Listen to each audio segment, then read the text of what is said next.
믿음 고백할 때 성령 받습니다.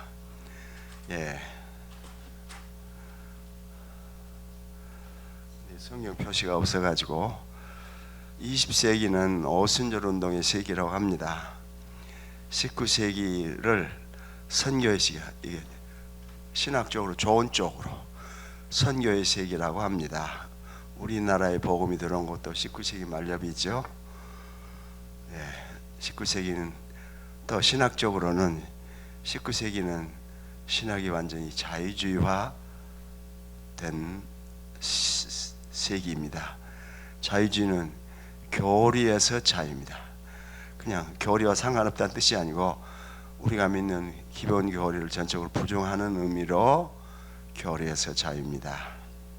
19세기는 선교의 세기이고 신학적으로는 자유주의가 완전히 정착한 세기입니다.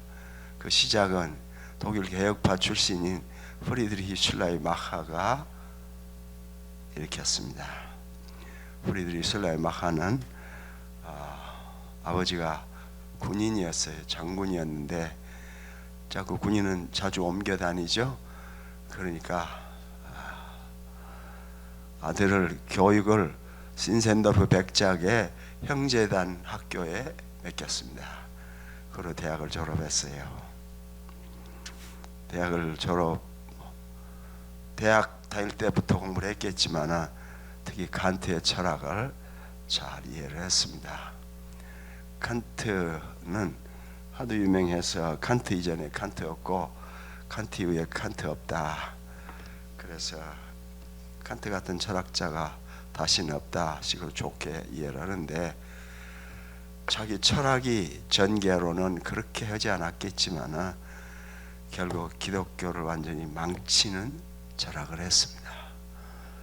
우리는 계시에 의해서 하나님을 알고 계시에 의해서 하나님 지식을 얻는데 이 사람은 칸트는 지식을 얻는데 인간의 이성이 감각기관을 통해서 받아들인 표상, 그 독일말 표상이 영어로는 representation 혹은 그냥 perception, 지각을 받아들여 가지고 그 지각을 정리를 한다. 지각을 정리를 해가지고 거기 그 지각에다가 인간의 오성이, 이 사람은 칸트는 인간의 이성이라고 하고 세 부류로 나눴어요. 감성, 감각기관으로 대표되는 그 기관, 그래서 감상, 그 다음에 판단작용을 하는 오성, 그 다음에 그런 모든 것을 판단하고 해서 종합하는 이성 혹은 추론하는 이성, 이렇게 나눴는데 감성으로 보이는 대상을 받아들인다. 이제 그래 그냥 객관적인 실제가 저기 있는데 우선 우리의 수준에서 말을 한다면 객관적인 실제가 바뀌지. 의자들이 있고 여러분 앉아 계시죠? 내가 여러분들을 보고 안다고요. 그렇게 인간의 감성으로 감각기관을 통해서 지각을 받아들여 거기다가 오성이 인과율과 그리고 범주들을 넣는다. 범주는 개념보다 더 포괄적인 개념을 뜻하죠. 그 범주를 넣어가지고 지식으로 구성한다.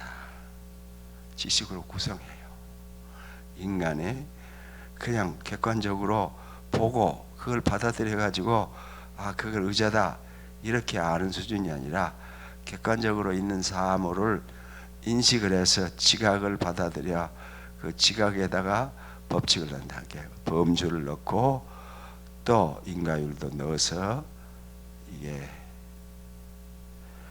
지식이 되게 한다. 그래서 구성주의라고 말합니다.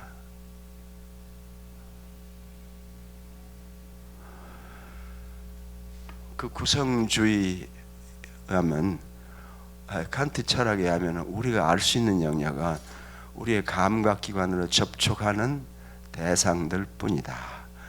그 배후에 혹시 뭐가 있어가지고 그렇게 드러나게 했다면 이 드러난 걸 현상이라고 그러고 그 드러난 거 배후에 그렇게 드러나게 하는 것을 있다면 그걸 물 자체라고 하자. 현상은 알 수 있지만 물 자체는 알 수 없다. 현상은 알 수 있지만 물 자체는 알 수 없다. 혹은 우리가 사는 세계, 시간과 공간의 세계에 사는데 시간과 공간의 세계에 속한 것들은 알 수 있지만은 또 시간과 공간을 넘어가는 세계에 대해서 인과율을 적용할 수 없다.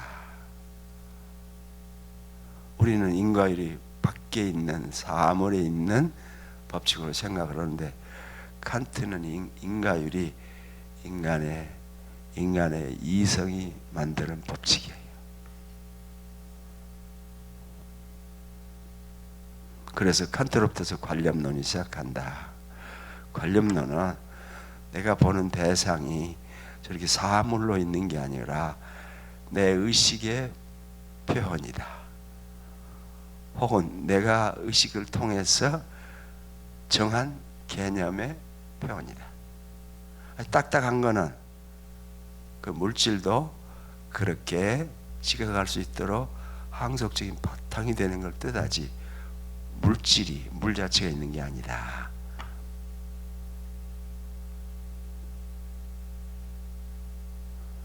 우리가 알 수 있는 영역은 우리가 눈으로 보고 귀로 듣고 손으로 만지고 그 영역에 국한한다. 중세의 토마스 아퀴나스는 지성을 정리해서 사물의 본질을 즉각적으로 알 수 있는 능력이라. 사물의 본질을 즉각적으로 알 수 있는 능력이라. 그걸 지성이라고 토마스 아퀴나스 정의했어요. 그런데 칸트는 우리가 사물을 보고 그냥 직접적으로 직관에 의해서 사물의 본성을 파악할 수 있는 능력이 전혀 없다. 알 수 있는 거는 이런 현상 세계, 현상으로 드러난 것을 감각기관으로 받아들여서 그 지각을 받아들여 가지고 거기다가 인과율과 범주를 넣어서 지식으로 구성한다. 그래요. 그런데 이 칸트의 철학이 영향력이 컸습니다. 그러니까 모든 학문 분야에 전부 다 칸트식으로 경험론적으로 진행을 하도록 하게 됐습니다. 그러니까 신학도 경험으로 시작하게 됐어요. 그러니까 하나님은 초월에 계신 존재라 물 자체다. 그런 존재는 알 수 없다. 파악할 수 없다. 이해할 수 없다. 그러니까 하나님의 존재는 알 수 없다. 알 수 없으니까 있다고 단언을 못해요. 있다고 단언을 못해요. 하나님은 알 수 없는 존재이기 때문에 불가지론 알 수 없다. 아니 불자 오를까자 알지자 론 불가지론이기 때문에 그런 존재가 존재한다고 결코 말할 수 없다. 그렇게 해가지고 이제 신학에 있어서 슐라이마커가 신학을 칸트 철학에서 재구성을 했습니다.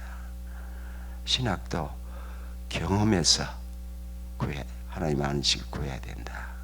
그 경험이 인간의 내적인 종교 경험에서 하나님을 아는 지식을 구해야 된다. 그래서 신학이라고 하는 것은 내 그리스도인에서 내 개인의 의식을 정확하게 분석하는 것이라. 그러면 거기서 신지식이 나온다. 그런데 내 내적 경험이니까 의식의 활동의 일이죠. 하나님을 아는 지식은 이렇게 계시라든지 인간의 지성으로 직접 알 수 있는 길이 없고 그냥 감각 기관으로 그 앞에 있는 대상들의 상을 이렇게 우리가 알도록 한다. 그렇게 하니까 신학도 경험에서 신지식을 구해야 된다고 생각을 했습니다. 슐라이마커가 인간의 감정에서 감정에서 신지식을 얻는 원천을 정했습니다. 이게 내적인 경험이잖아요. 감정이. 그래. 신지식을 얻는데 옛날처럼 계시를 보고 하늘을 쳐다보고가 아니고 인간의 내적 종교 경험에서 하나님을 아는 지식을 얻어요. 그런데 칸트에 가면은 우리 지식을 얻는 방법이 그 감각기관을 통해서 그걸 감성이라고 표현했는데 그 지각들의 상을 받아들여 가지고 거기다가 오성이 법칙을 넣어 가지고 지식을 구성한다고 했습니다. 그래, 감성으로 객관적인 실제를 혹은 표상을 받아들이는 걸 수용성이라고 그러고 그 지각에다가 법칙을 넣는 것을 자발성이라고 표현했습니다. 근데 그 둘은 동등한 가치를 갖는다. 수용성과 자발성이 동등한 가치를 갖는다.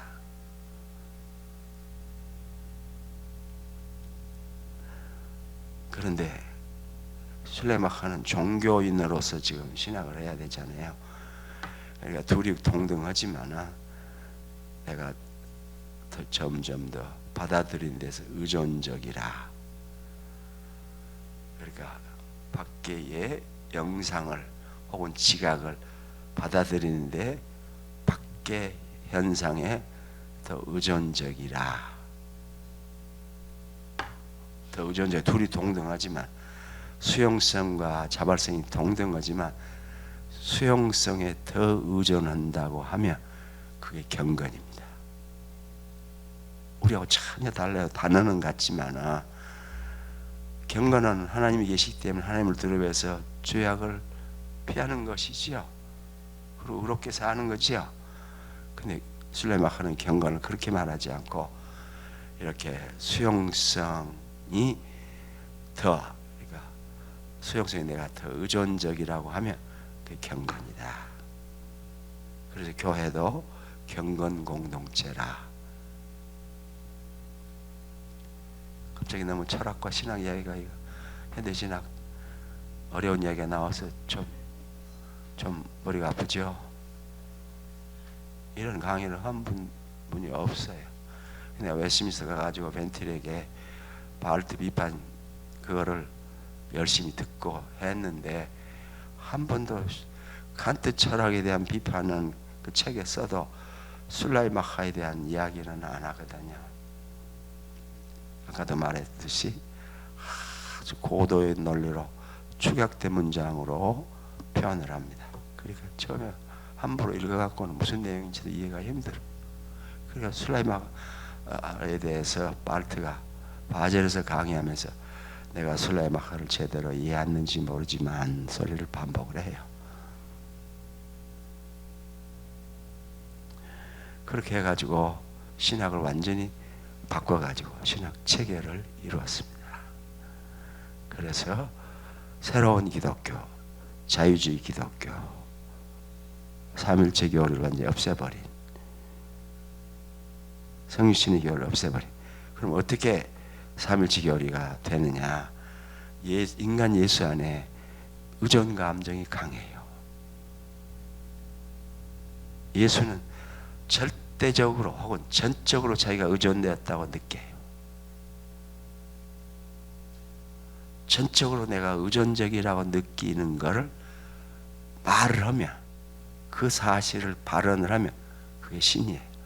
하나님이 어디 저 하늘에 있는 거 아니고.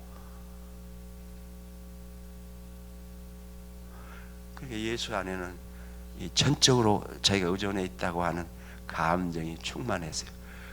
그 신에게 의존 감정이 전적으로 의존 감정이라 하는 것을 다른 말로 신의식이라고 표현했습니다.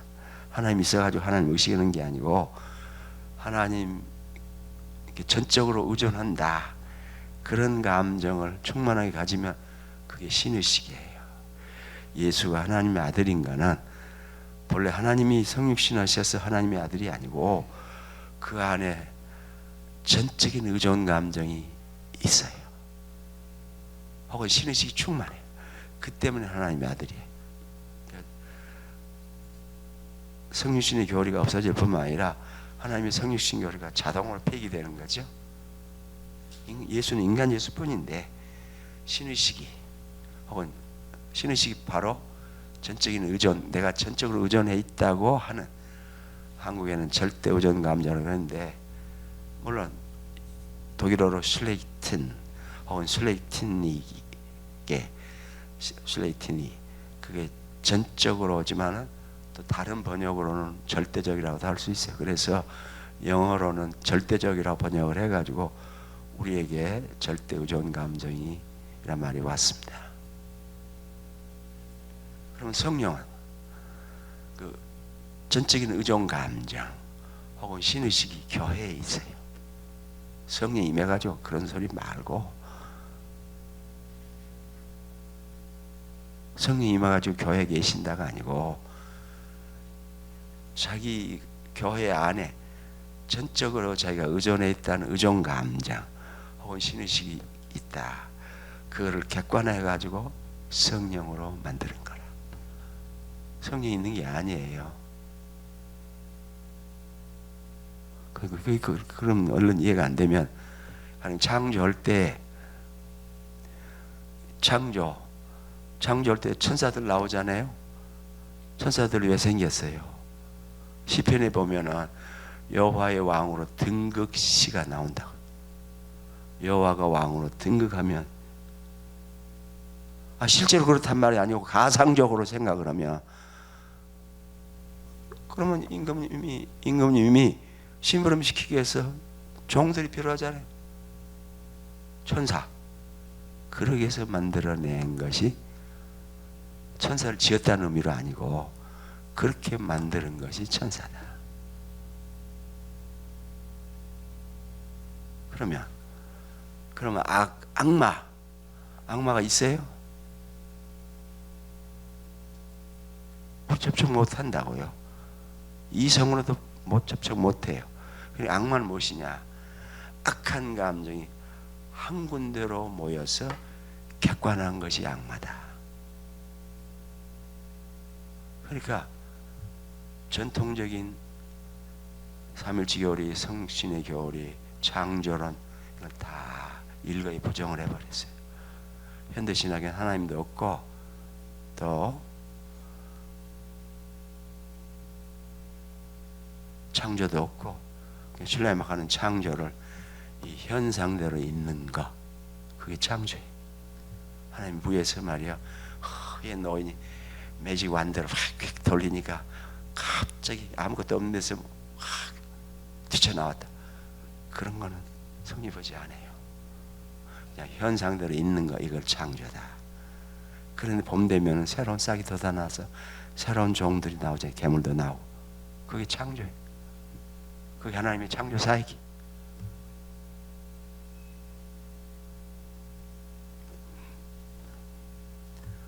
자, 이렇게 해서 18세기 1724년에 칸트가 나가지고 1804년에 죽었습니다. 18세기 사람이에요. 완전히 이 칸트 철학이 이해돼 가지고 19세기에 본격적으로 자유주의가 세워지고 퍼져나갔습니다.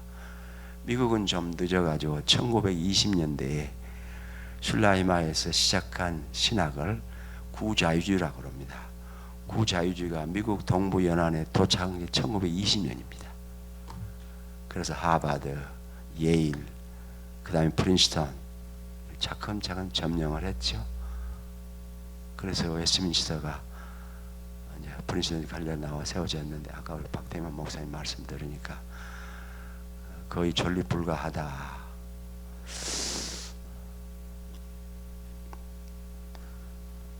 그 사람들도 학적으로 한다고 그렇게 너무 날뛰면서 복음은 안전한 거지, 그렇게 된 거 됐겠죠.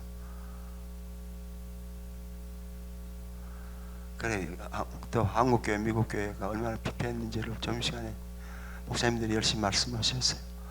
나는 낙관론자입니다. 그걸로 끝이 아니에요. 복음을 선포하면 교회는 반드시 살아난다.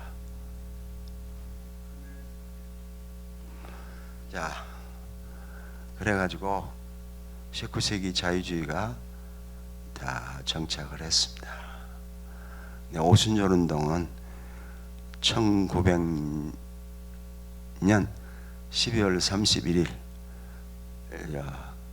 칸사스 토피카에 있는 베델 성회학교에 한 30명, 40명 정도 학생들을 모아놓고 가르치는 성회학교가 있었습니다.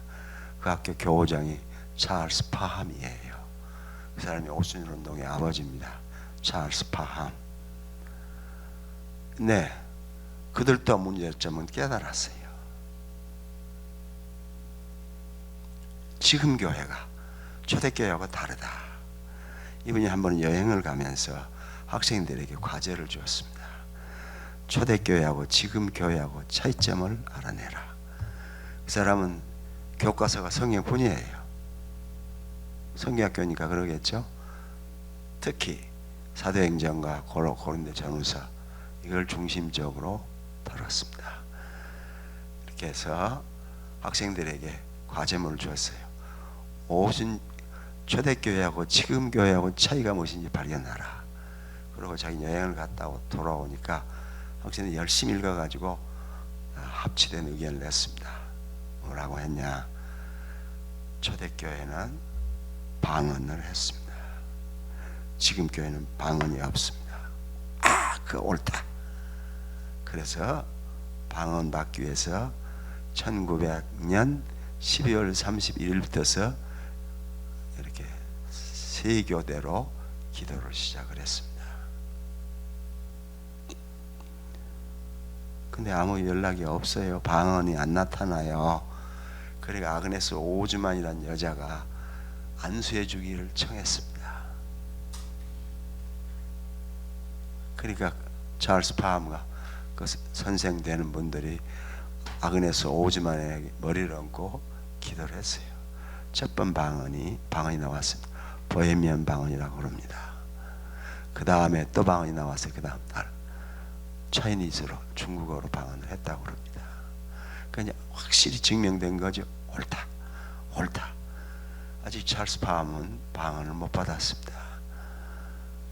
이렇게 한 일주일 후에 방언을 받았어요. 이제 자기까지 방언을 받았으니까 이제 힘이 나는 거죠. 그래서 부흥운동을 전개하기로 했습니다. 그래서 부흥단을 조직해가지고 칸사스와 미주리 등지를 다니면서 부흥운동을 벌려서 한 3만 정도 인구를 확보했습니다. 찰스 파함이. 그런데 학생 중에 이쁜 여자가 있었는지 학생 하나하고 일을 벌렸어요. 그러니까 내가 쫓았습니다. 거리에 갈 때 올 때도 없이 이부자락 들고 거리에 내어 쫓겨난 거예요. 오순절 운동이 음란으로 시작한 운동이라고 할 수 있어요. 그러니까 오순절 운동 사람들에게 7계명이 많잖아요. 범위. 한국에도 모 목사 말이 많지 않은 스캔들이. 그래서 쫓겨나가지고 어쩔 수 없이 있다가 1905년 텍사스로 내려갔습니다. 오스틴에서 학도 성경학교를 열었어요. 학교 이름이 페이스 바이블 스쿨인지 칼리지인지 했습니다. 근데 그 강의의 핵심은 성령세를 받으면 된다. 성령세를 받으면 반드시 방언을 하고 방언을 한다. 초기에 물리적인 증거로 반드시 방언을 한다. 그렇게 가르쳤습니다. 1905년은 아직 미국의 특히 남부는 흑백의 아주 분리가 철저할 때죠. 근데 그 말을 듣고 사방에서 모여오고 선교사들도 오고 그렇게 했는데 그 윌리엄 시모라고는 감리교 출신 흑인 목사가 찰스 팜의 강의를 들으러 왔습니다. 흑인이기 때문에 저 신장 있는 저 문 밖에 앉아서 강의를 열심히 들었습니다. 그러니까 사방에서 몰려와요. 성령 세례와 방언을 말하니까 이 캘리포니아 감리교도들도 왔습니다. 그들은 찰스 팜에 대해서는 그렇게 했는데 저 신장 문 뒤에 신장에 앉아서 열심히 공부하는 이 윌리엄 시모가 눈에 들었습니다. 그래 그들이 돌아가서 윌리엄 시모를 담임 목사로 청빙을 했습니다. 가서 돌아가서 감리교 가서 설교를 했는데 오후 예배하러 가니까 문을 딱 잠가놨어요. 빗장. 우리 민족은 정이 많은 민족이어서 한번 청해오면 그렇게는 못하잖아요. 근데 빗장을 딱 걸어 잠가서 못 들어가게 한 거예요. 그러니까 이제 할 수 없죠. 할 수 없죠. 그래서 이분이 화물 창고를 개조를 해가지고 예배당으로 개조를 해서 부흥운동을 시작했습니다. 1906년부터 1909년까지 한 군데서 오순절 부흥운동을 열심히 했습니다. 근데 찰스 팜도 아니죠. 윌리엄 시모도 아직 방언 못 받았어요. 첫 번 방언자들이 나온 후에 일주일 후에 방언이 나왔습니다. 그렇게 할 때에 윌리엄 시모는 그 부흥회를 그렇게 한 군데서 1906년부터 1909년까지 그렇게 오래도록 하는 법이 있어요. 남북 전쟁 후에 미국의 부흥운동이 천막 부흥운동이 일어났죠. 감리교가 주도해서 미국을 다시 그리스도께로 하나님께로 돌리자. 그래 부흥운동이 일어나서 보통 2주 3주 한 군데서 하고 또 길 때는 한 달, 두 달은 했어도 6년부터 9년까지면 몇 년입니까? 열심히 부흥회를 했어요. 중간에 첫 번 방언자들이 나왔습니다. 그리고 일주일 후에 윌리엄 시모도 방언을 했습니다. 그러니까 전국에서 몰려오고 또 선교사들도 해외에서 많이 왔습니다. 들었어요. 윌리엄 시모는 적극적으로 주도하는 게 아니라 사회만 하고 아주 그냥 강대상도 사과상자 이렇게 두들겨 맞춰가지고 하는 그런 상자를 놓고 집회하는데 사회만 하고 주로 간증을 하는 거죠. 간증. 그렇게 오래 했어요. 이 운동이 미국으로 사방으로 번져 나갔습니다.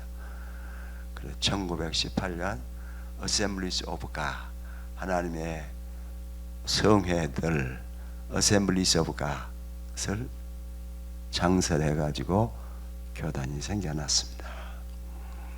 그리고 이 운동이 캘리포니아에서 진행되고 있을 때 저 스칸디나비아 지역의 감리교 목사가 토마스 바라트인데 그 서서 교회를 위해서 복음하러 뉴욕에 와 있었는데 캘리포니아니까 우리 박 목사님은 LA에서 오셔서 LA라 필라델피아에서 그 LA 뉴욕 와서 캘리포니아는 대륙의 끝 아닙니까? 끝에서 끝. 그러니까 이렇게 오지를 못하니까 그 오순절 운동의 지도자들에게 편지를 냈습니다. 어떻게 하면 나도 방언을 받고 성령 세례를 받을 수 있느냐. 방언은 그때 열심히 써서 보냈습니다. 처음에 기도를 했어요. 그 해준 걸 따라서 처음에 4시간 매일 기도를 해서 아무 연락이 없는 거예요. 그 다음에 6시간 기도했어요. 연락이 없어요. 그 다음에 12시간 이렇게 기도를 했습니다. 그 방언이 토마스 바라트가 방언을 받았어요. 스칸디나비아 교회에 필요한 거는 미국의 달러가 아니라 바로 이 운동이다. 그리고 1907년 스칸디나비아로 돌아갔습니다. 그리고 1908년에 부운동을 시작을 했습니다. 아주 차가운 사람들 아니에요. 냉철한 사람들, 추운 지방 사람들에게 성령의 불을 붙이는 일을 했습니다. 그래가지고 그 운동이 스칸디나비아에서 독일로 내려왔습니다. 근데 이 방정맞게 거기에 목사들 중에 그나다우 연맹이 있는데 그나다우 연맹에 속한 목사들이 성명서를 했어요. 이 운동은 위에서 온 운동이 아니고 밑에서 나온 운동이라, 밑에서 올라온 운동이라, 그러니까 성령 운동이 아니라는 거죠.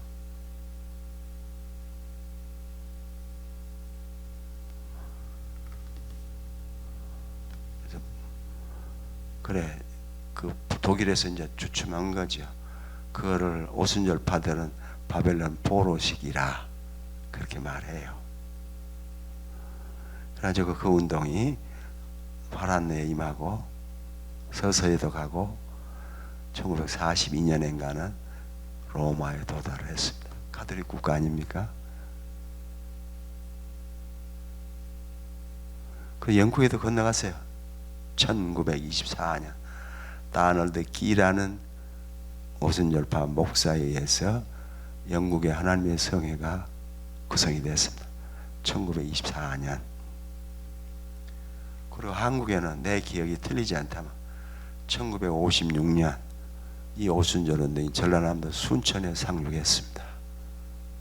그게 북상을 해가지고 서대문에 교회, 오순절 교회, 조 목사가 담임하는 교회, 이게 점화돼서 아주 폭발적으로 인구가 늘어나죠. 우리는 본문만 해석을 하고 글자대로 또 축복 설교만 했는데 성령의 은혜를 말하고 성령세를 말하니까 얼마나 좋아요. 그래서 한국에 폭발적으로 늘어났습니다. 한동안 여의도 선복음교회 인구가 75만이라고 그랬죠. 지금은 얼마나 되는지요?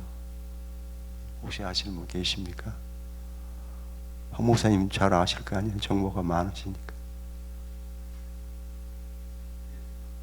근데 저 아르헨티나인가에 오순절 감리교회가 있습니다. 인구가 60만이에요. 그 사람도 우리처럼 수에 대해서 뻥튀기 하지 않을 걸로 생각을 합니다. 60만 교회. 한 군데 다 모이는 게 아니고 여의도 선복음교회처럼 각각 지교에 두고 스크린 걸어가지고 저 선복음교회에서 설교하면 그게 다 퍼지도록 그렇게 해서 오순운동이 제3의 종교개혁이라, 종교개혁이 1차 종교개혁이고 바티칸 공회 이후에 로마교회가 열심히 성경을 읽었습니다. 왜? 남아프리카 오순절파 목사인 데이비드 두플레시스가 미국에 가서 오순절도 열심히 소개를 했어요. 교황청에 신부를 보내가지고 두플레시스 강의를 열심히 들었습니다. 그리고 그를 초청을 했습니다. 바티칸으로. 데이비드 두플레시스, 남아프리카 사람이에요.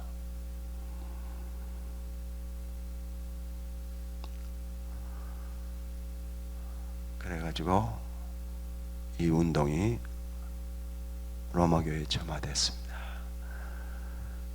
오순절 운동은 성령 세례받은 조건을 이행함으로 성령 세례받고 방언한다. 초기의 물리적인 증거로 한 데 대해서 그래도 이게 어머니 교회고 권위가 보통 큰 교회가 아닌데 개신교 거 받아들여서 했다고 하면 안 되지 않겠어요? 본래 이 운동이 우리 로마교회 운동이다. 이 우리가 하는 이 견신, 그걸 이제 처음에 로마교회 세례받을 때 받은 신앙은 잠재신앙이죠. 그 잠재신앙이 사랑의 선행으로 활성화되면 나를 구원하는 믿음이 돼요. 그걸 구원적 믿음이라, 구원적 신앙이라 하는데, 구원하는 믿음이 되는데, 그 처음에 주어진 성령의 은사가 나타난 것이 견신이다. 그러니까 오순절 운동이 본래는 우리 로마교회 것이다. 그래가지고 받아들였어요. 오순절 운동이 열심히 퍼졌습니다. 그 바티칸, 그리고 바티칸에서 공회의가 진행될 때 또 데이빗을 바티칸으로 청했습니다. 가서 보니까 도서관, 바티칸 도서관에 밑바닥부터 오순절 바지 1000개마다 도서관에 다 선반에 못 두고 그냥 요 밑바닥부터 시작해서 오순절 밭책으로 가득한 거. 근데 그가 로마 교회로 하여금 성경을 읽도록 조언을 했습니다. 그때 독일 교수 출신의 베아 추기경이 있는데, 추기경이요, 카디날 베아. 이 추기경이 데이빗, 교회가 살아나는 길이 무엇이냐? 그러니까 데이빗 C. 두플레시스가 답을 했어요. 성경이 하나님의 말씀이니까 성경을 자국어로 번역해서 읽게 하면 교회가 반드시 살아날 것입니다. 됐다. 신부가 대화하는 거 받아 쓰고 있죠. 잘 살아. 걸어가신 아버지께 보고해야 한다. 걸어가신 아버지가 교황이죠. 그래서 바티칸 공회가 끝나고 1967년 바티칸 공회가, 65년 바티칸 공회가 끝나고 67년에서 68년 사이에 성경이 각국 언어로 자국어로 번역을 했습니다. 제일 먼저 나온 것이 미국 가톨릭 교회에서 나온 The Jerusalem Bible입니다. 제루살렘 바이블은 한 가지 특성이 있어요.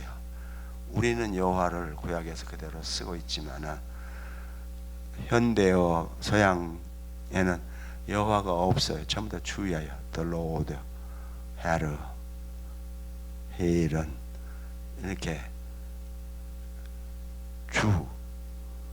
주로 다 번역을 해서 썼는데, 그들이 그 히브리어 성경 본문에 야훼, 여호와로 되어 있으면은 야훼로 바꿨습니다.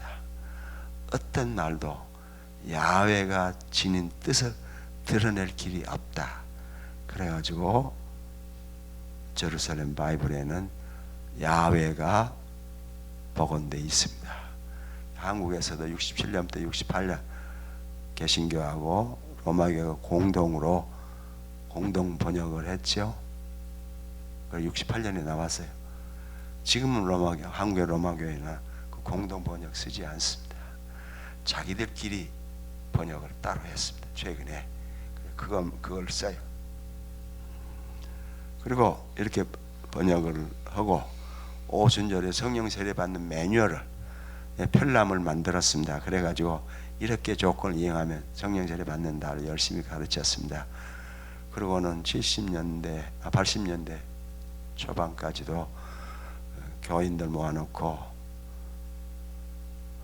성경 공부를 하고, 수녀가 와서 찬송인도도 하고 성경 공부를 했습니다. 지금은 없는 것 같아요. 우리가 사는 아파트에 가톨릭 인구가 많지만 수녀님이 오시는 것 같지는 않아요.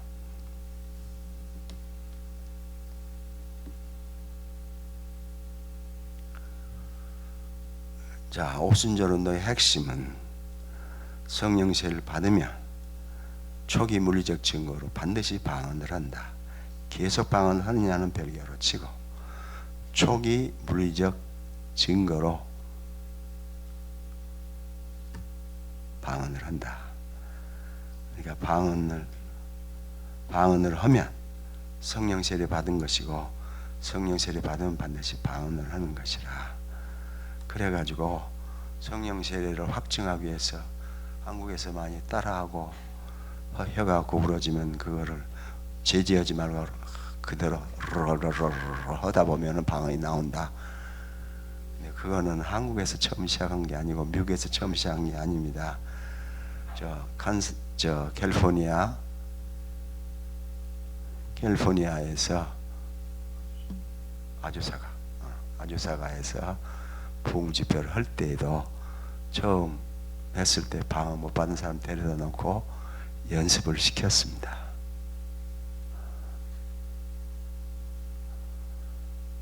그래서 이 사람들은 할렐루야를 많이 했어요.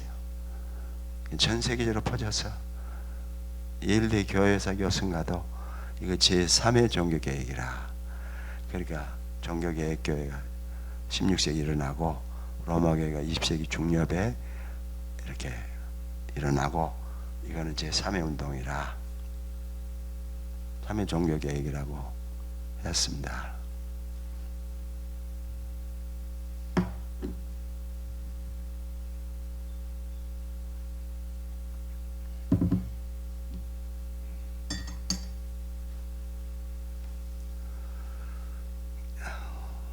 그런데 지금 남미가 오순절들이 많이 성했어요.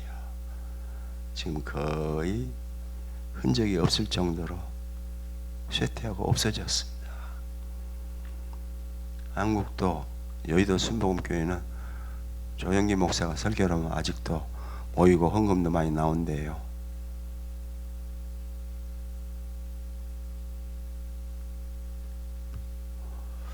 그래서 설교를 지금도 한다고 들었습니다. 주일날 아침 예배 설교를 하겠죠. 근데 성경이 오순절 운동에 대해서 바른 증거를 하느냐, 그걸 생각해 보고자 합니다. 오순절의 성령 세를 받기 위해서 몇 가지 조건이 있어요. 첫째로 철저하게 회개해야 합니다.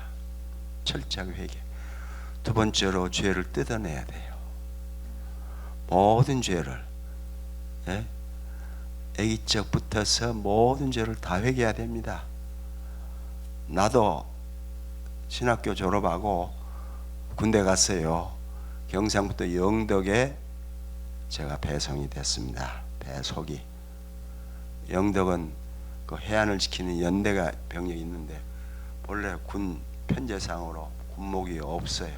근데 한신 장군이 2군 사령관 할 때 그 사령관의 그 직함과 권위로 군목들을 다 넣었습니다. 나도 그래서 영덕에 가서 개월수로 23개월, 해수로 3년 고생을 했습니다. 그래도 헛수고는 아니에요. 54단위의 그 연대의 본부인데 그 본부가 대구에 가 있어요. 자꾸 드나들다 보니까 현재 제 아내를, 미녀를 얻었습니다. 그래서 나는 박민수 대령이 그때 이군 참모였는데 영덕 안 가려고 처음에 가서 발버둥을 쳤어요. 나 안 간다고. 홍성으로 간다고. 그러니까 하도 완강하니까 그래, 내일 아침 오너라, 결제해 주마. 그래, 결제해 줄 줄 알았어요. 갔어요. 그 인사 참모 보고 가져오라더라고. 결제판 가져다 주니까 이 거참 대량 군승 뺨 때리는 일만 안 했으면은 그 박민수 대령이 장군이 됐을 걸로 다 기대를 했습니다. 근데 예배 시간에 군승이 이제 목사들이 시끄럽겠냐. 그래가지고 청와대 보고돼서 그냥 군목 없앤다고 대통령이 펄떡펄떡 뛰고 했다고 들었습니다.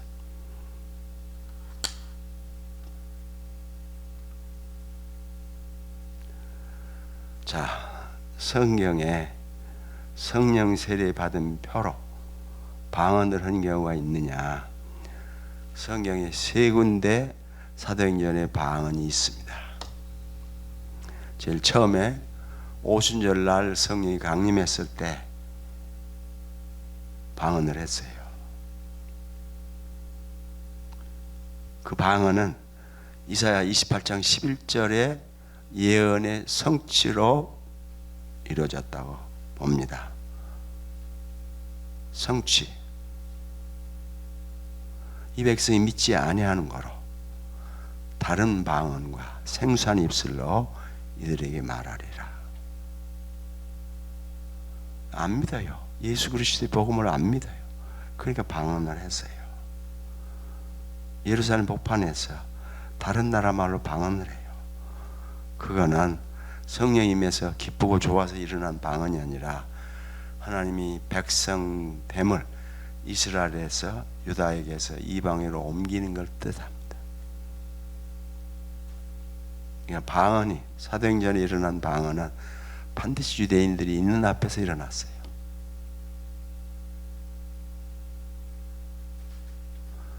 두 번째로 10장 고넬료 집의 방언 사건입니다.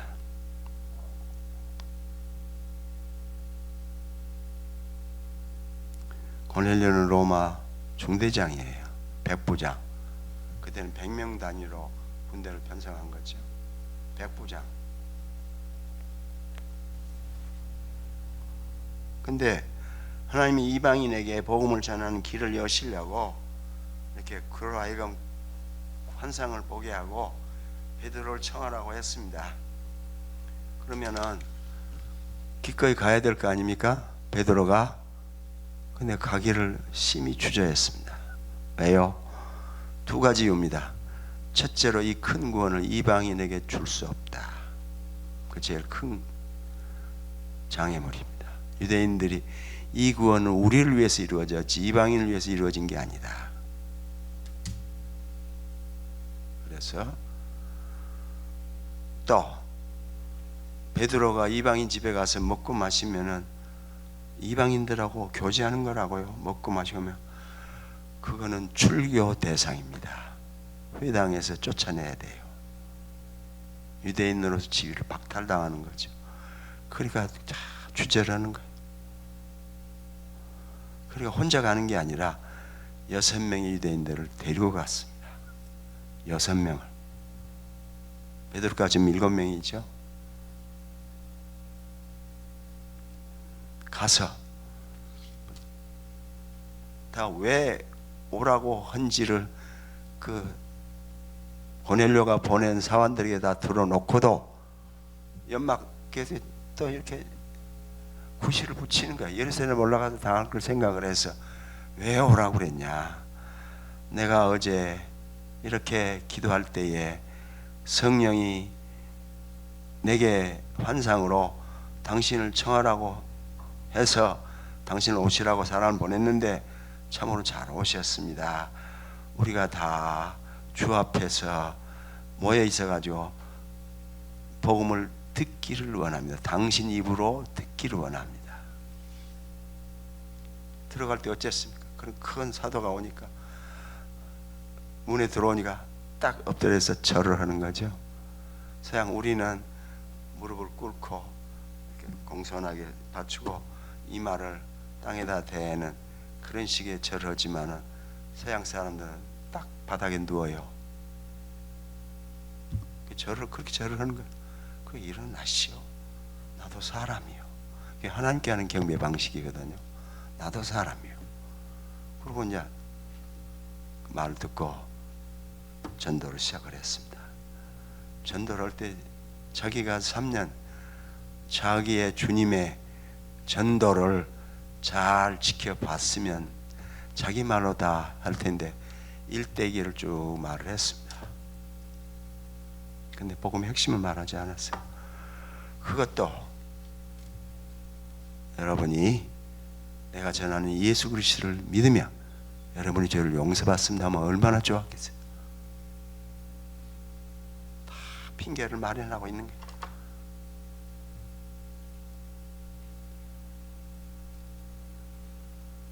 선지자의 글에 이 이름으로 죄가 용서된다고 했습니다. 자기 말로 직접 하면 얼마나 좋았겠어요. 근데 겁이 많아. 예루살렘에 올라가서 야고보에게 당할 걸 생각하면 이게 보통 일이 아니라고요. 그러니까 그렇게 뜸을 들이고 마지막에 복음의 내용을 말할 때 선지자의 글에 이 이름으로 죄가 용서된다고 했습니다. 복음의 핵심이 지금 나왔죠. 그래서 성령이 강림했습니다. 이방인들에게 이방인들에게. 또 유다를 압제하는 로마 군인이잖아요. 거기 자기 친척들과 가족들과 로마의 병사들을 가득히 모아놓은 거예요. 그들이 방언을 하는 거예요. 그러니까 같이 갔던 유대인들이 놀라는 거죠. 유대인 그릇이. 아니 이 우상 숭배자들이 방언을 한다. 놀라는 거지. 방언을 하니까 같이 간 유대인들, 6명이 유대인도 놀라고 베드로도 놀란. 그러니까 그 다음에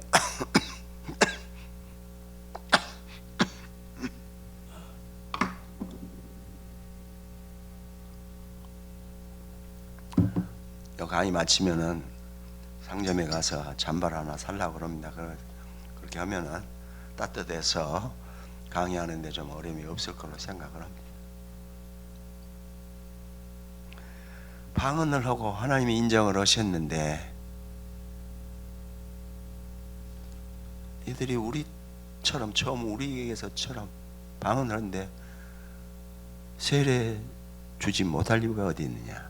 세례를 베풀어서 교회로 만들었습니다. 예루살렘에 올라갔어요. 거기는 야고보 사도와 다른 사도 장로들이 다 모여 있었습니다. 가득히 앉아가지고 베드로가 들어가니까 힐나는 거예요. 네가 감히 허락도 받지 않고 네가 이방인의 집에 가서 먹고 마셨어? 성령 받고 구원 얻은 이야기는 싹 빼고 네가 감히 이방인 집에 가서 먹고 마셨어? 그 출교거든요. 제명이요. 그래서 또 변명을 했어요. 내가 가려고 하는 게 아니다. 기도하는데 환상을 봤다. 네 보재기, 네모난 보재기에 온갖 더러운 동물들, 돼지, 유대인들 돼지고기 안 먹잖아요. 개도 안 먹잖아요. 또 뱀, 두더지 이런 것만 가득 있는 그걸 잡아먹으라. 주님, 내가 그 더러운 걸 어떻게 먹어요? 아니 내가 깨끗하게 했다. 잡아먹으라. 주님, 그렇게 더러운 거 내 못 먹습니다. 내 몸을 더럽힐 수 없습니다. 세 번째, 잡아먹으라. 주님, 그건 안 됩니다. 베드로에게 율법이 더 셉니까? 주님이 더 셉니까?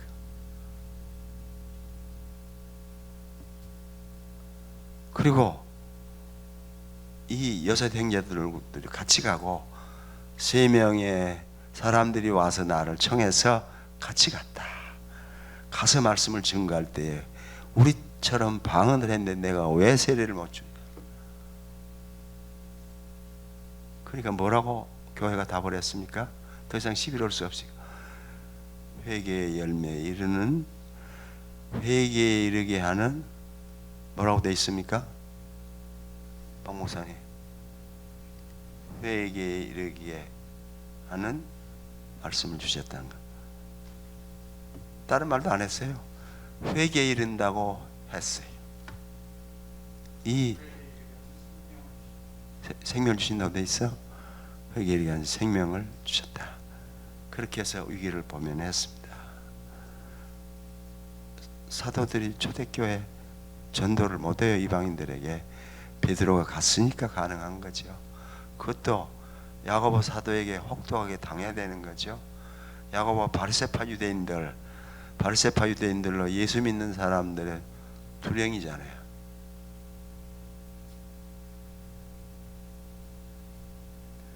그 다음에 사도행전 19장에 방언이 또 한 번 나옵니다. 에베소에 아볼로가 왔어요. 열심히 전도를 했습니다. 아볼로는 2세 그리스도인이에요. 직접 사도들에게서 가르침 못 받았어요.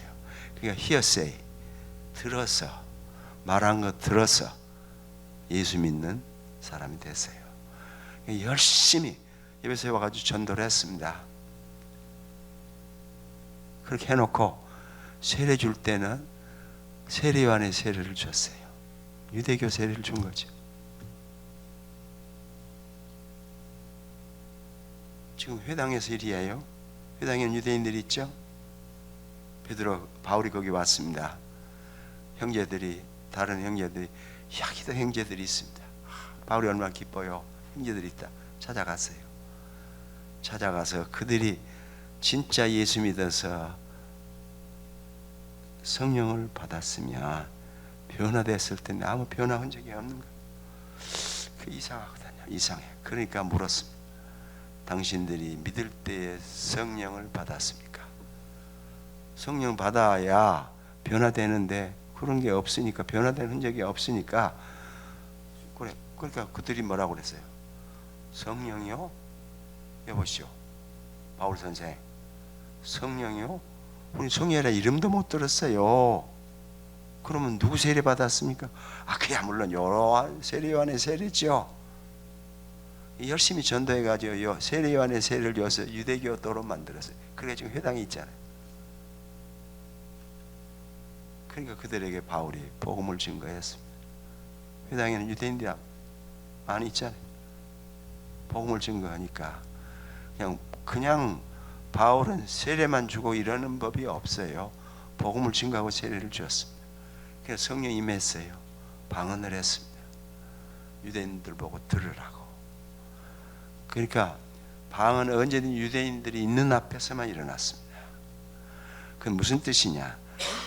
이제까지 이스라엘이 유대인들이 하나님의 백성이었는데 예수 그리스도의 구속사이기 위해는 이 하나님의 백성됨이 유대인에게서 이방인으로 올라간다는 걸 광포하는 것이 방언입니다. 성령 세례 표가 아니에요. 그러면 그건 그렇다 치고 고린도서에 나오는 방언은 어떻고요? 본래 고린도 교회가 회당에 모였습니다. 회당에 모였다가 많아지고 유대인들이 싫어하니까 나왔습니다. 그리고 교회를 따로 세웠어요. 이들이 방언을 해요. 방언함으로 문제가 많았지만 그들이 교회에서 방언을 함으로 회당을 향해서 너희들이 회당이, 당신들이 바울 회당이 더 이상 하나님의 백성이 아니고 우리 교회가, 예수 있는 우리가 하나님의 백성이다. 그걸 광포하는 거예요. 주일날 몰 때마다 방언을 함으로 사도행전과 성경의 방언은 유대인이 있는 앞에서만 일어났습니다. 그거는 하나님의 백성됨이 유대인에게서 이방인으로 옮아가는 걸 광포하는 거예요. 왜? 그들이 믿지 않으니까. 유대인들이 믿지 않으니까 하나님이 하나님의 백성을 이방에게로 옮기세요. 그러니까 우리도 예수 믿고 하나님의 백성이 되지 않았습니까?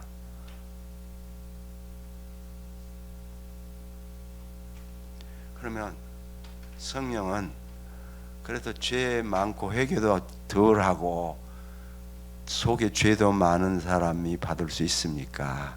그래도 좀 준비를 해야 되지 않겠습니까? 예. 그러니까 오순절 운동에서는 철저히 죄를 회개해야 합니다. 철저히. 과거의 모든 죄를 다 해결하고 하나라도 빠지면 안 됩니다. 나도 신학교 졸업하고 경상북도 영덕으로 군목을 갔는데 요 해안에 초소가 있어요. 오토바이 타고 그걸 다닙니다. 가서 괴로운 사람, 잠도 잘 못 자는 사람들에게 할 수도 없고 그러니까 우선 동료들부터서 국민학교 책에 나오는 동료들부터 부르고 또 말 좀 하고 그렇게 했어요. 시간이 많이 남는 거죠. 정식 티오에 들어있는 편제상에 들어있는 군목이 아니니까 처음에는 꼬박꼬박 참모에 참석하다 그 다음부터는 안 갔어요. 시간이 많으니까 제가 오순절 여의도 순복음교회 조영기 목사한테 편지를 했습니다. 어쩌면 나도 성령세를 받고 방언할 수 있냐. 그 바쁜 분이 답이 왔어요. 열심히 가 회개하라. 그래서 오토바이 타고 영도 읍교에 가서 밤마다 며칠간 회개를 했습니다. 회개가 잘 나왔으면 좋은데 가다가 그치고 가다가 그치고 난 안 되겠다 포기해버렸어요. 그런데 기도해갖고 기도를 회개 철저히 할 뿐만 아니라 그 다음에 죄를 뜯어내야 돼요. 성령 받으려면. 성령은 걸어가신 영인데 죄가 있는 심장에 성령이 같이 먹고 계십니다.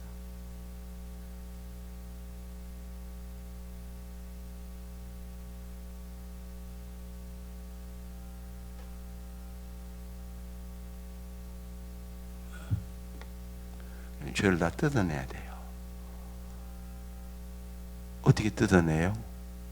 어떻게 물리적으로 뜯어내요? 성령을 모시고 사는 우리도 다 못하는데 성령 받기 전에 죄를 다 뜯어내가 걸어갈 수 있으면 성령 받을 필요 있습니까?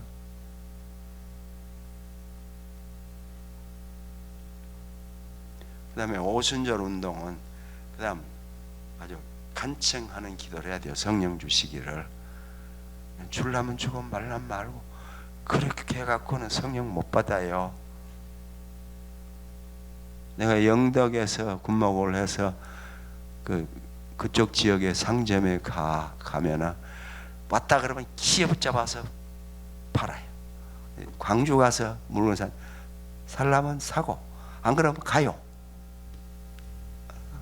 그래갖고는 어떻게 물건을 팔겠어요? 지금 살라면 사고 안 그러면 간다. 그만둬라. 그래갖고 어떻게 성령 바꿨어요? 간청해야죠. 주실 때까지. 철저히 순종하고.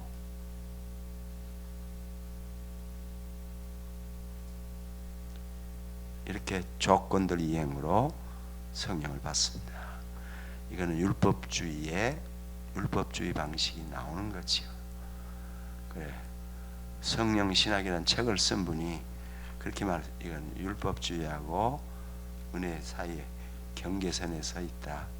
나는 오히려 율법주의 쪽에 더 있다고 보는데, 그런데 우리는 언제 성령을 받느냐? 복음을 선포하며 복음을 선포해요.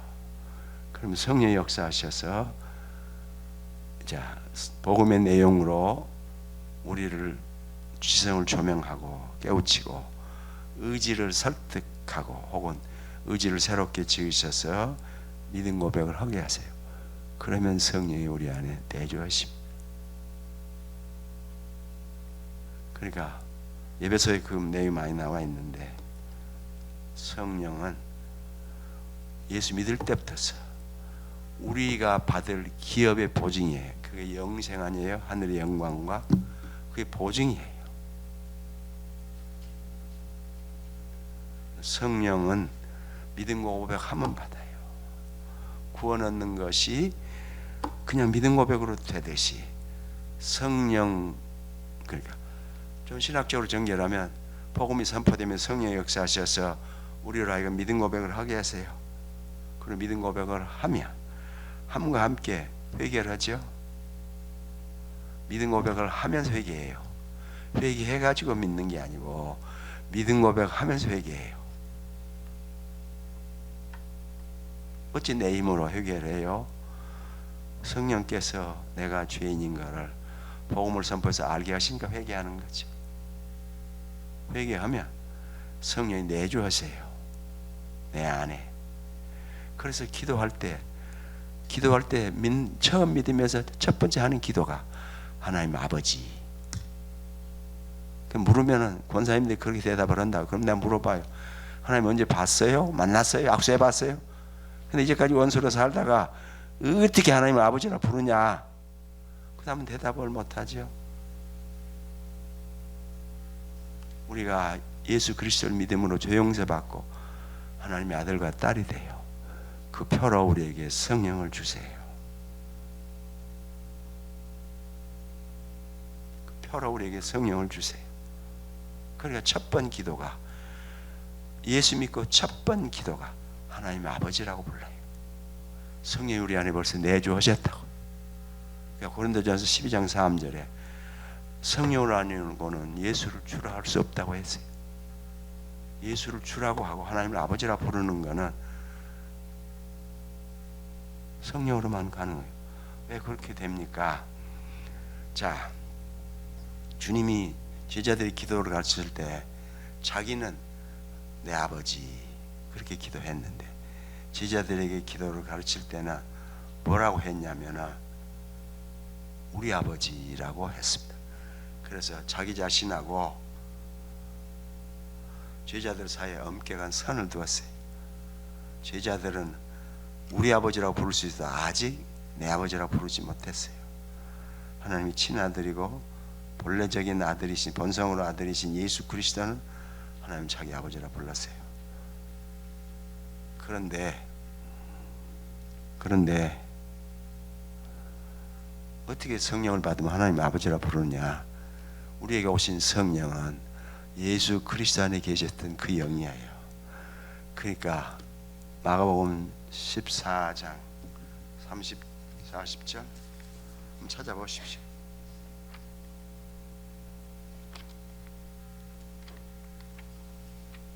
겟세마네 동산 주님이 기도하셨어요. 베드로와 제자들이 졸았습니다. 졸면서도 주님이 하시는 기도를 들었어요. 뭐라고 기도를 했습니까? 아빠 아버지, 아빠 아버지. 아바 아버지가 아니에요. 성경을 잘 모를 때는 하나님이 높으신 분이니까 궁중어투로 아바 아버지라고 번역을 했는데, 지금 개역 개정판은 그래도 조금 알아가지고 아빠 아버지라고 번역을 했습니다. 그러니까 모든 종교사에서 하나님을 아버지라 아빠라고 부를 수 있는 예수 그리스도 뿐이에요. 자기 친아버지시니까 하나님을 아빠라고 불렀습니다. 그 아버지.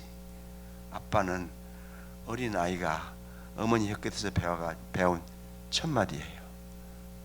어머니 혀끝에서 제일 먼저 배우는 말이 아빠예요.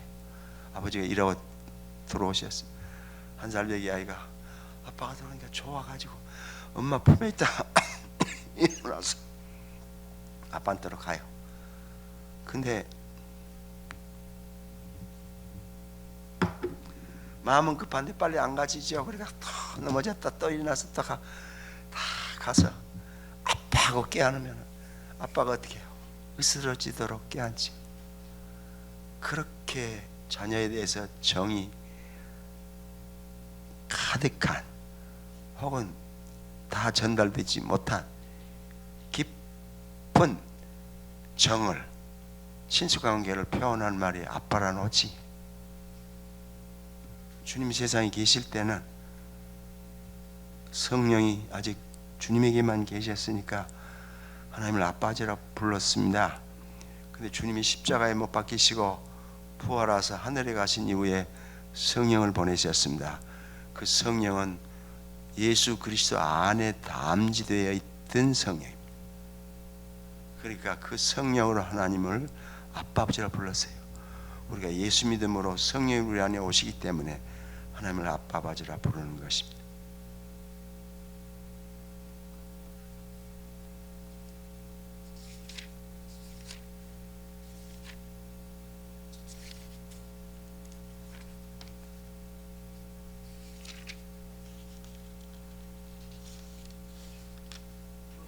예.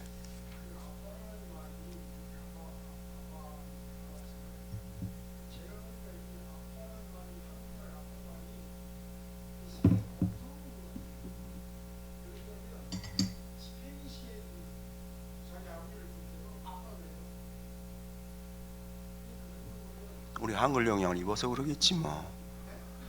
우리 한글 영향을 입어서 그렇지 뭐 그 사람들이 뭘 알겠어?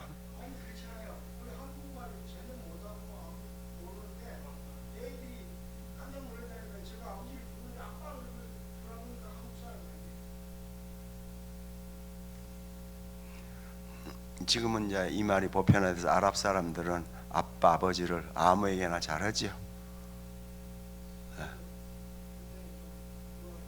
예. 예. 처음에 번역할 때는 궁중어투로 번역해서 아바바지, 아바마마 이렇게 하잖아요. 그래서 그 의미로 아바아바지라고 했는데 지금은 아빠의 뜻을 이해를 해가지고 아빠 아버지라고 번역을 했습니다. 그래, 아빠 아버지라고.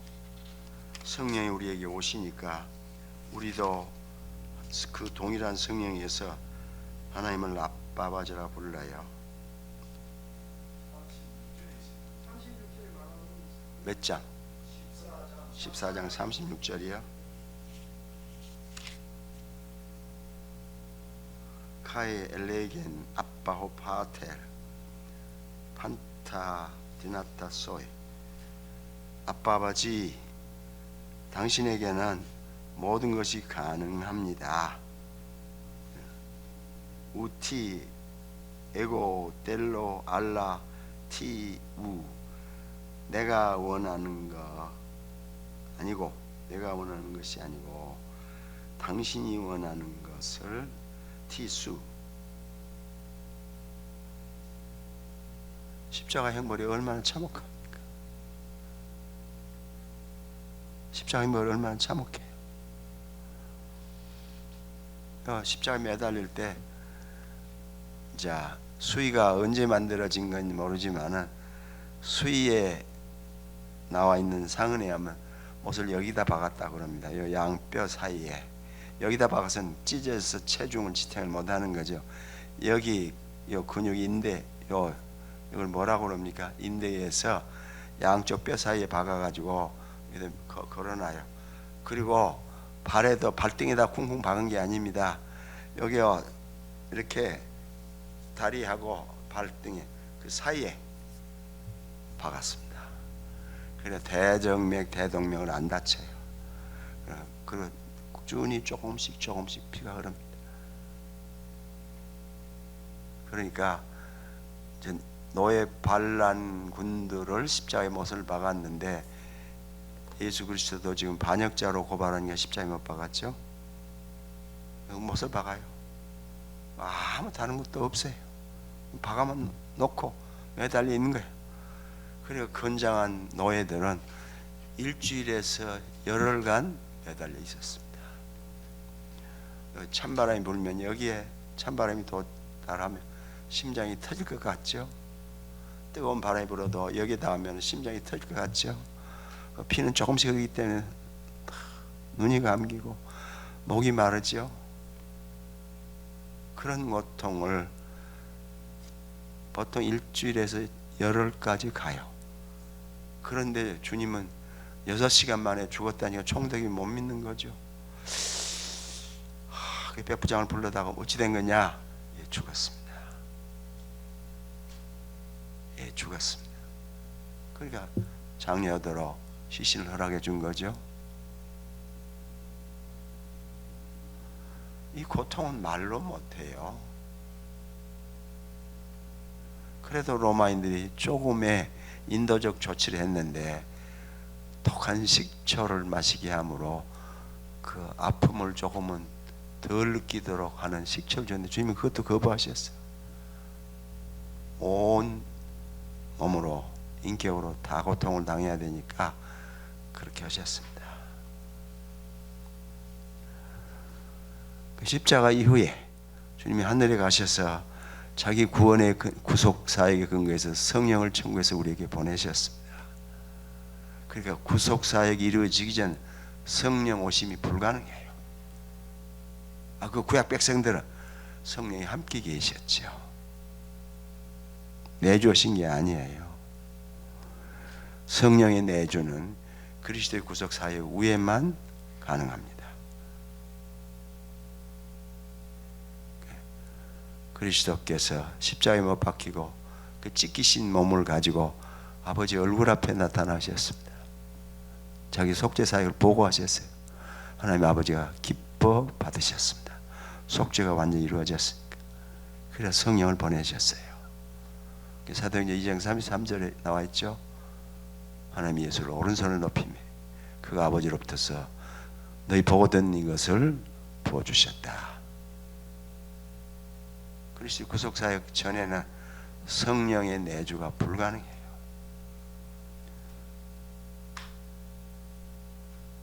구약 백성들은 그러니까 우리는 아브라함이 믿음의 조상이고 하나님을 잘 섬겼으니까 성령의 내주를 가시고 잘 살았겠다.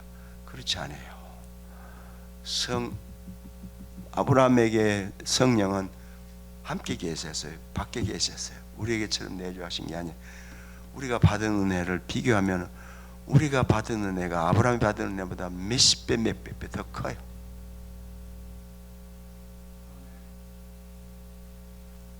우리에게 성령이 내주하신다.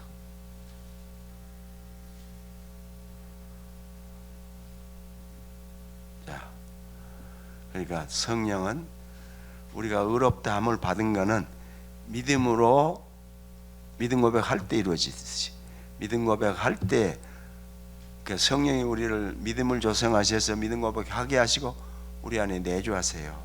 그러면서 믿음 고백을 하면서 하나님 아버지라고 불러 기도를 해요. 성령은 믿음 고백할 때 받습니다. 성령, 이 오순절 운동이 정당한 신약 운동이라면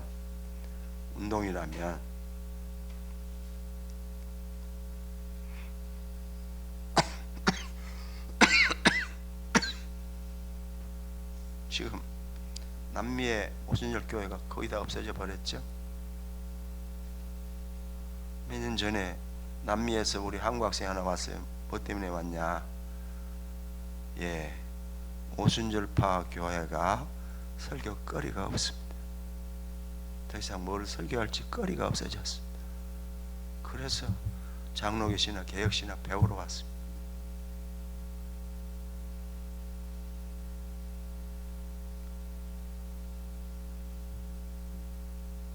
한국에 오순절 운동이 와가지고 진짜 변화시켰습니까? 다른 나라에서는 할렐루야 하고 했지만은 내가 오순절 교회 역사를 읽어보니까 한국에는 복 받는 것만 강조했어요.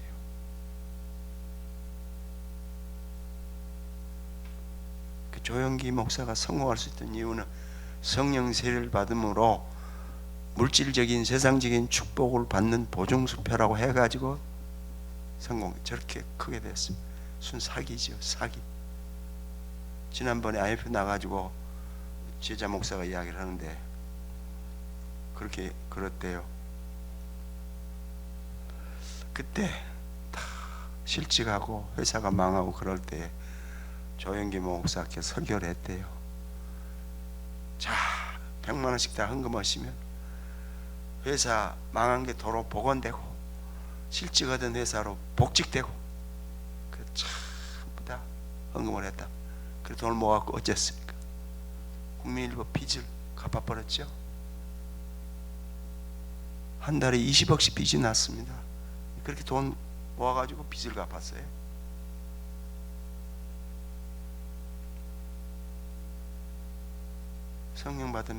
성령받아 변화된 사람이라고 할 수 있겠습니까? 내가 1970년에 감리교회 부흥사를 만났는데 조영기 목사가 진주에서 고무신 짝 2컬레 신고 올라올 때 좀 말하기 미안해 거시기 2쪽밖에 다른 게 없다고 그러더라고요. 또 폐결의 환자였어요. 그래가지고 꿈을 많이 키워서 전 세계로 다니면서 오순절 집회를 했죠. 제가 한영신대에서 종신 마치고 한영신대 가서 6년간 봉사했습니다. 그때 한 번은 조영기 목사를 강사로 졸업식 때 청했어요. 박사학위 주겠다니까 나 박사학위는 많아. 그 좀 졸업장좀 대학 졸업장 주면 안 될까? 그래 대학 졸업장 줬대요. 박사학위는 많아 대학 졸업장이 없는 거예요. 근데 설교 제목이 꿈쟁이가 오도다 였어요.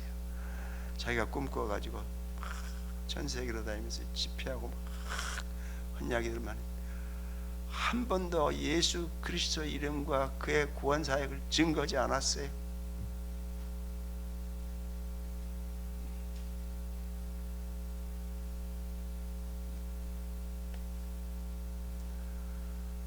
자, 성령은 믿음 고백할 때 받습니다.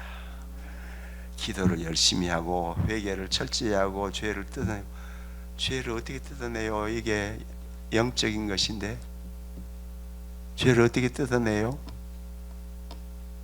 물리적으로 뭐에 붙어 있어야 뜯어내지 죄를 어떻게 뜯어내요? 그래갖고 인간적인 노력으로 성령 받는 게 아닙니다. 그건 기독교가 아니에요. 남미에 이 오순절 성한 거는 그 사람들은 미신이 가득하죠. 그러니까 뭐 성령 받는 게 좋다고 브라질 한번 갔어요. 그 브라질 광장에요. 양철로 빙빙 둘러놨어요. 버스들이 사방에 사람들 가득가득 있어요. 근데 브라질 주교청에서 뭐라는 줄 아십니까? 개신교로 가는 거 반대하지 않는다. 가라. 그러나 좀 믿을 만한 교회로 가라. 그 주교청에서 한 말이에요.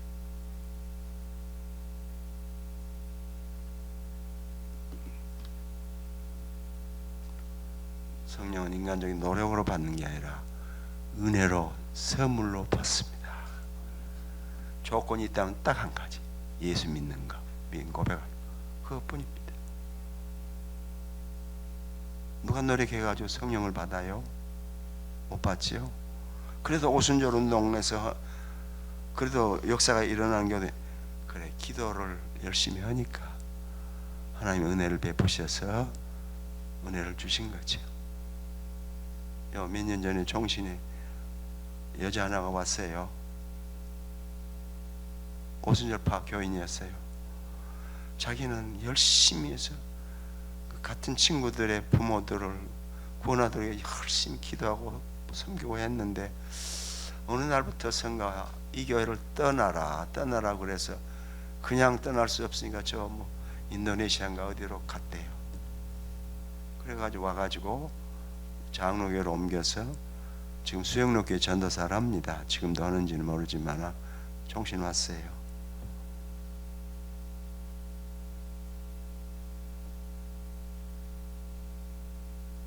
기도하니까 하나님 은혜를 베푸시죠. 은혜 베푸시죠. 몰라서 그런 거니까 하나님 은혜를 베푸시죠. 바로 알면은 거기 계속 못 있는 거죠. 성령은 받는 조건 딱 한 가지, 철저히 회개하고 죄를 뜯어내고 간청을 하고 끝까지 참고 전적으로 내맡기고 그럴수 아니라 수고 없이 주 예수 내가 주를 믿습니다고 믿음 고백하면 그 믿음 고백의 성령이 우리 안에 내주어 하십니다. 그 표가 첫 번째 기도가 예수 믿고 하는 첫 번째 기도, 하나님 아버지. 회개 기도죠. 그렇지만 기도를 하나님 아버지 한다고 성령이 내주시니까 하나님 언제 만났다고 하나님 아버지라 부르냐고요. 하나님 아버지를 쉽게 부를 수 있습니까? 제가 고등학교 때 박영무 목사님의 집회를 참석을 해서 이분이 대구 문학교에서 오래 봉사를 하셨는데 부흥회를 열심히 하는 분이죠. 대구에서 전국으로 다니면서 부흥회를 하는데 하도 부흥회를 많이 하니까 장로들 쫓아냈어요. 그래서 서울 와서 대길교회를 세웠습니다. 근데 그분이 이야기를 하는 거예요. 자기 집에 식모가 있었답니다. 하루는 주일날 예배를 마치고 불렀어요. 얘야, 너는 오늘부터 나를 목사님이라 그러지 말고 아버지라 불러라. 내가 너를 호적에 올리고 딸로 삼으려고 그랬다. 예. 그 월요일날 집회 갔어요. 그때는 토요일날 새벽기도까지 할 때예요. 집회를. 문을 콩콩 두드리니까 나와서 식마이가 문을 열면서 손을 공손히 목사님 안녕히 다녀오십니까? 대구말로 끼어그니 아직도 내 안에는 그 말에 대한 답을 못 줘요. 끼어라고 하냐 그래도 아직 답을 안 줘요. 못 줘요. 이게 기도를 하면 그냥 휴등거려지는 거예요. 아버지라고 하려고 하는데 목사님 안녕히 다녀오십니까? 그 다음 주일날 예배 마치고 또 불렀어요. 얘야, 너는 나를 목사님이라 부르지 말고 아버지라 불러라. 내가 너를 호적에 올리고 내 호적에 올리고 내 딸로 삼으려고 그런다. 예. 월요일 아침 일찍이 집회 가셨어요. 토요일날 오후에 집에 들어와서 문을 콩콩 두드리니까 이 아이가 문을 공손히 열면서 손을 모고 목사님 안녕히 다녀오십니까? 목사님이라 하지 말고 아버지라 부르라고 그랬는데 목사님으로 떠부른 거예요. 그 목사님은 두 번만 하고 포기했어요. 이 아이가 조금 뭐라고 할까? 달아졌다고 그럴까? 뭐라고 그럽니까? 영어로 말하면 스포일드지만은 조금 했다면은 내 입에서 차마 아버지란 말이 안 나와도 아버지라고 부르면 대학 가고 신세가 바뀌는 거 아니에요? 아무리 좋은 조건이라도 자기를 낳아주는 아버지가 아니니까 아버지라고 못 부르는 거예요. 더구나 우리가 하나님하고 원수지고 살았는데 언제 예수 믿었다고 하나님 아버지라 불러요? 성령께서 우리 안에 오시니까 하나님을 아빠 아버지라 부르셨던 그 동일한 영에서 우리도 하나님을 아빠 아버지라 부르는 거죠. 믿음 고백할 때 내 성령 구절대로 못 되는데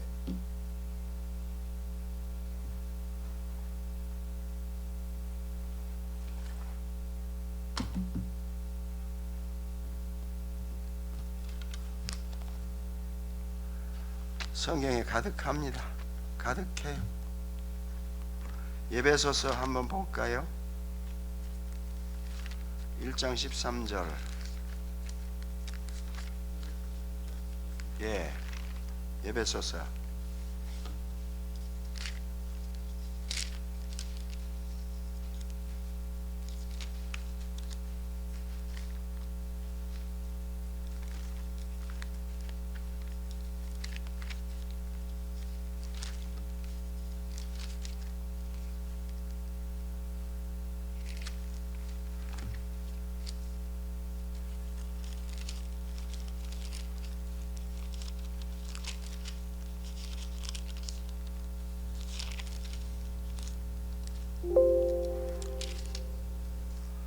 그 안에서 너희도 진리의 말씀과 너희의 구원의 복음을 듣고, 복음이 선포될 때 이야기입니다. 복음이 선포될 때 이야기예요. 듣고 그 안에서 또한 믿어 약속의 성령으로 인침을 받았으니.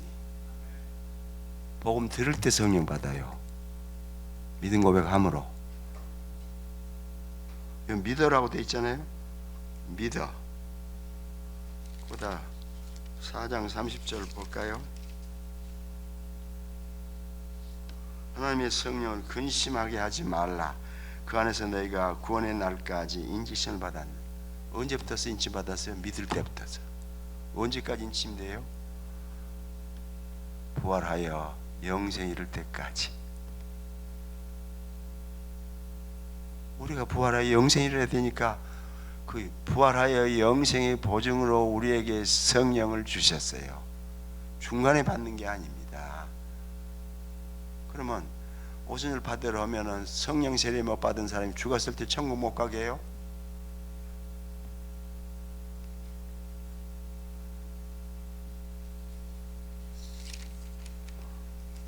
이게 지금 내가 내 성경을 안 가져왔어요. 내가 하는 선생님 무겁다고 작은 성경 가져오라고 그랬어. 이게 개역 개정판 처음 만들어낼 때 가제본을 한 겁니다. 사판 교정을 해가지고 가제본으로 만들었을 때 제가 성송회부터 한부 받았습니다. 그때 90 몇 개 조항만 고쳐주면 받는다. 근데 교수들이 좀 더 신중해가지고 말을 했으면 좋았는데 안 해도 좋을 부분들을 그냥 고치라고 해놨어요. 근데 가서 보고 39군데로 고쳤습니다. 이게 개역 개정판이에요. 그래서 난 아직도 개역판 쓰고 있어요. 개역판. 표준 세번역처럼 개역 개정판은 신학을 완전히 망치는 번역이 아니에요. 근데 이제 표현이 좀 잘못된 부분이 있죠. 그리고 이게 개역 개정판이니까 이거를 조금은 로마서 1장에 보면은 우리말 성경에 조물주로 되어 있거든요. 근데 히라보 원문에 크티산티스인가? 크티조가 창조하다는 거예요. 창조 주로 쓰여 있는데 조물주로 해놨어요. 그걸 안 고쳤어요. 그걸 고치자고 그러니까 그러면은 이게 개역 개정판은 원 번역본이 아닙니다. 그러니까 본래 개역판으로 돌아가야 됩니다. 그런데 할 말이 없더라고요.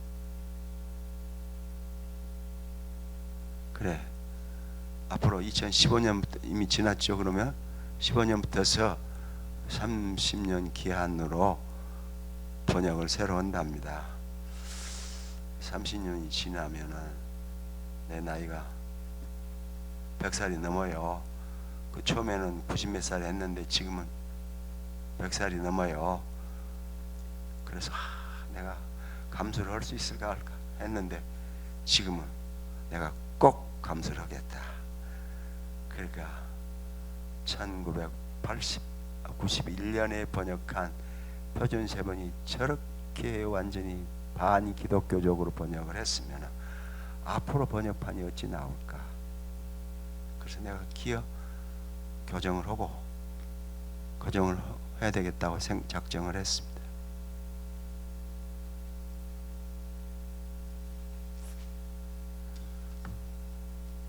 혹시 질문? 성경이 참 많은데 내가 쓰던 성경이 아니어가지고 군데군데 다 잘못돼서 미안합니다.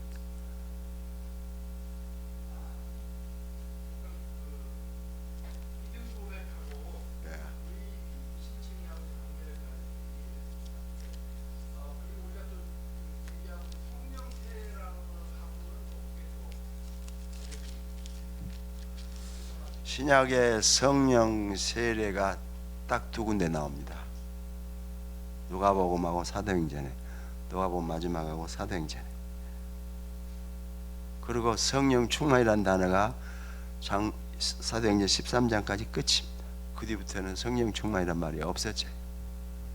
성령 충만을 오순절파에서는 성령이 잘못에 떠나가셨다가 다시 오시는 것을 성령 충만이라고 합니다. 그런 건 불가능해요. 물론 우리 인간적으로 생각하면 그 죄짓고 더러운 생각하고 그러면 성령이 떠나가셔야 맞겠죠. 그런데 성령이 떠나가신 성령을 어떻게 오게 해요? 내가 요 예화를 가끔 써먹는데 우리 장인어른이 죽고 장모님이 대구에 살아요. 혼자 살아요. 아파트. 큰아들도 있고 막둥이도 있는데도 혼자 살아요. 전화를 해요. 어머니 올라오십시오. 처음에 왔어요. 처음에는 반가워하죠. 네, 뭐 일주일에 열흘 지나고 그냥 그만이라고. 그러니까 장모님 마음에는 이게 속이 상한 거예요. 아무렇게나 대하니까. 내가 뭐 밥이 없었어요. 더러운 밥 얻어 먹으려고 있나? 뻗치면 싸지면 대구로 가요. 그럼 또 전화를 해가지고 오십시오. 올라오십시오. 시원해지면 갈게, 따뜻해지면 갈게. 그리고 밀어요. 왔어요. 처음에는 반갔는데 한 일주일이나 얼마 지나면 또 옛날과 마찬가지예요. 또 보짐 쌓이고 가요. 근데 대구하고는 전화선이 있잖아요. 그러니까 전화를 하는데 천국에는 성령으로 앞으로 가는 직통 전화가 있어요?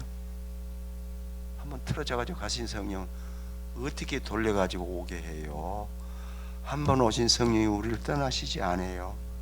자, 요한복음 16장 보십시다. 요한복음. 내가 보혜사 성령을 너에게 보내리니 14장 6, 7절 6절 7절 감사합니다. 여기 성경 박사님 계세요.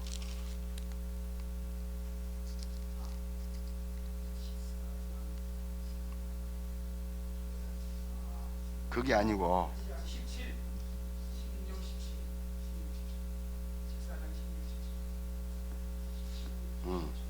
그래 16절 내가 아버지께 구하게 했으니 그가 또 다른 보혜사를 너희에게 주사 영원토록 너희와 함께 있게 하리라. 성령 파송자가 성령을 약속하신 자가 한 번 주신 성령이 우리를 떠나가신 게 아닌데 영구히 함께 계시겠다고 하셨어요. 그래도 못된 짓 하고 더러운 짓 하고 그러는데 그때 떠나가시는 게 아니라 성령의 역사를 쉬십니다. 떠나가시는 게 아니에요. 성령이 떠나가시면 우리 구원이 끝나라고요?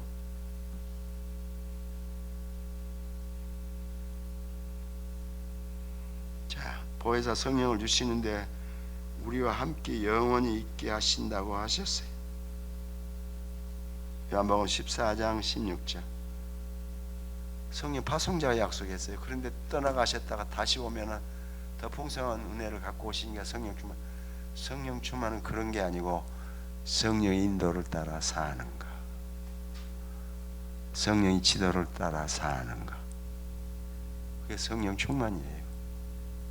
물이 가득 담기듯 그렇게 성령이 임하는 게 아니에요.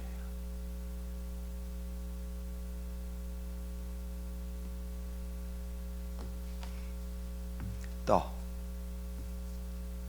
답이 됐는지 모르겠습니다. 목사님 감사합니다. 또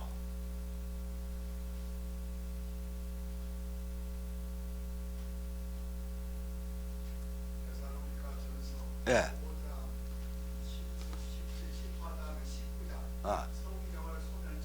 예. 19절. 예. 거기도 있고. 예. 거기도 예. 성령을 소멸하지 말라. 그것도 그냥 성령을 소멸하지 말라고 번역하면 안 됩니다. 성령의 불을 끄지 말라라고 번역해야 됩니다. 예. 성령의 불을 끄지 말라. 예. 막 육의 욕망에 의해서 막 부풀어 오르면 성령의 역사를 쉬시거든요.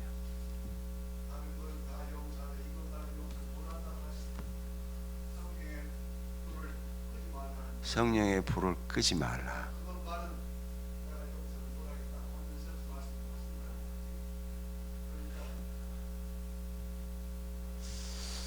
근데 성령의 회방죄를 대부분 지금까지 신학자들이 성령은 이렇게 영으로 직접 나타나시고 그리스도는 육체 안에 나타나셨으니까 그리스도를 회방하고 욕해도 그건 되지만은 성령을 직접 하면은 신성이 바로 되니까 안 된다, 그렇게 이해를 하는데, 그 영국의 어떤 사람이 I Believe in the Holy Spirit이라는 책을 썼어요. 내가 성령을 믿는다는 책을 보니까 그렇게 써놨어요.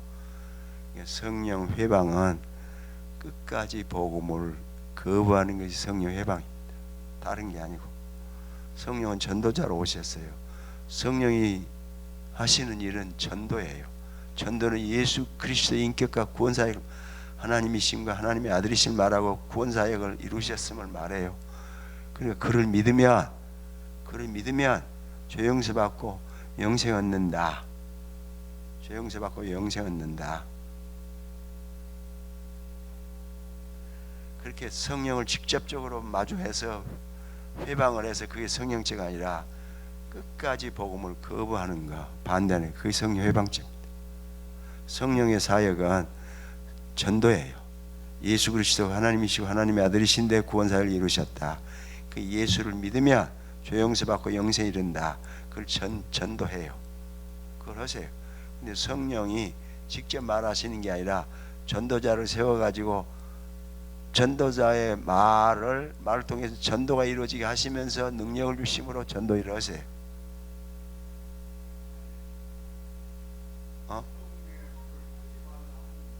예.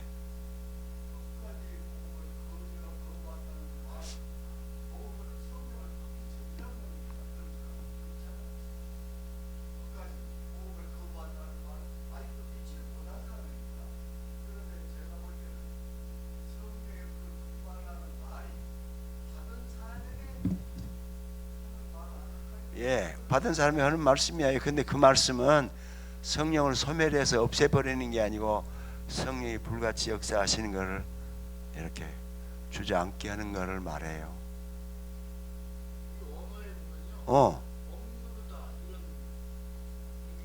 몇 장 몇 절이요? 몇 장?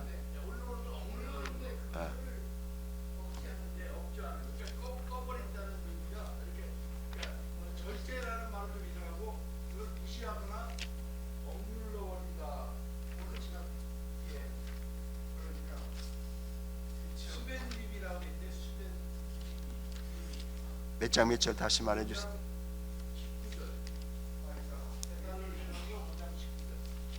5장 10.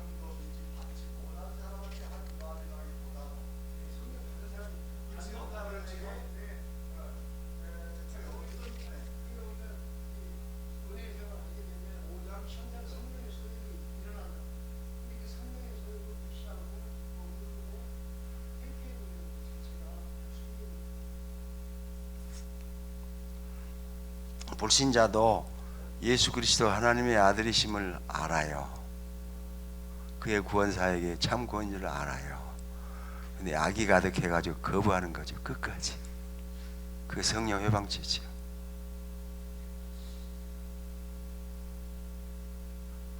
또 질문 있습니까?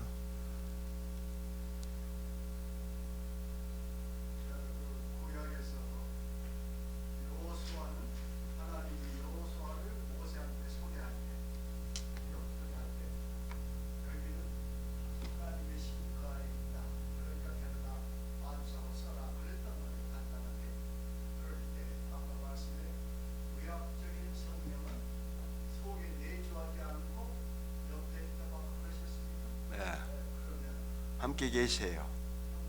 함께 계세요.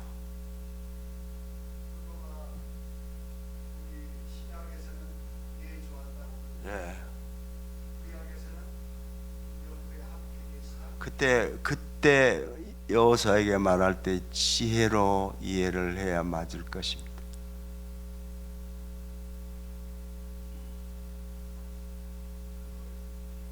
예.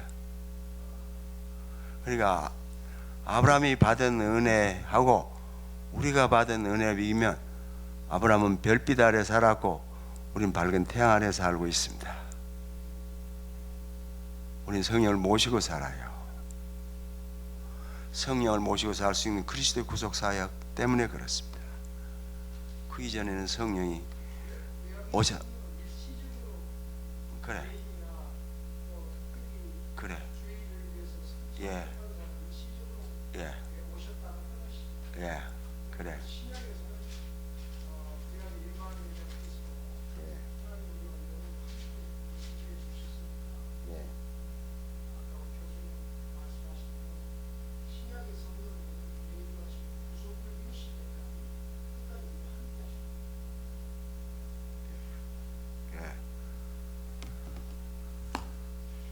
또 질문 있습니까? 그런 질문 없어. 오늘 강 목사님? 없어? 그럼 오늘 여기서 마치십시다. 내일. 예.